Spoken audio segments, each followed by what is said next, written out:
Bharatiya Janata party की इस बार नजरें लोकसभा चुनाव 2024 में इस बात को लेकर है कि वह उत्तर प्रदेश में 80 की 80 लोकसभा सीटें जीत दर्ज करे।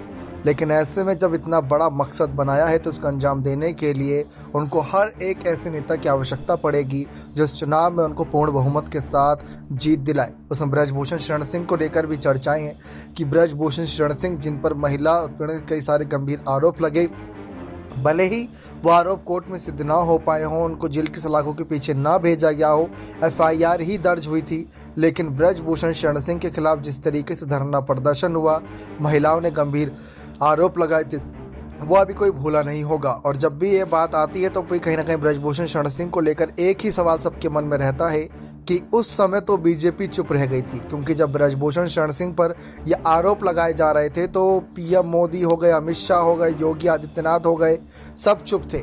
लेकिन अब जब टिकट बंटवारे का फैसला होगा तो क्या जनता चुप होगी या जनता बदला लेगी? क्योंकि बीजेपी आला कमान तो चुप थे, लेकिन कांग्रेस के नेता नहीं भूले होंगे, समाजवादी पार्टी के नेता ये नहीं भूले होंगे, तो तमाम विपक्षी पार्टियां उनको इस मुद्दे पर जोर घेरेंगी।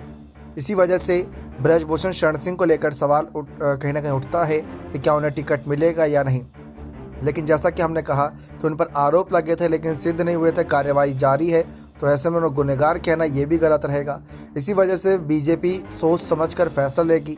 तो हाल ही में ब्रजभूषण शरण सिंह ने भी ये बात साफ कर दी थी कि अगर उन्हें बीजेपी जो भी जिम्मेदारी देगी तो वो तो निभाएंगे ही निभाएंगे, लेकिन रही बात टिकट काटने की, तो टिकट किस वजह से काटेगी उनको ये भी जानना होगा, क्योंकि उन्होंने अपने क्षेत्र में काम किया है, बीजेपी को लेकर सक्रिय भी थे, तो यानी कि उनके सारे परिणाम उनके समर्थन में हैं। तो ऐसे में टिकट काटना ब्रजभूषण शरण सिंह का वो भी तो काफ़ी कुछ मुसीबतें बीजेपी के लिए बढ़ाएगा, क्योंकि पहले भी ऐसा हो चुका है कि बीजेपी से अलग जाकर ब्रजभूषण चुनाव लड़े हैं और समाजवादी पार्टी से लड़े थे और जीत भी गए थे।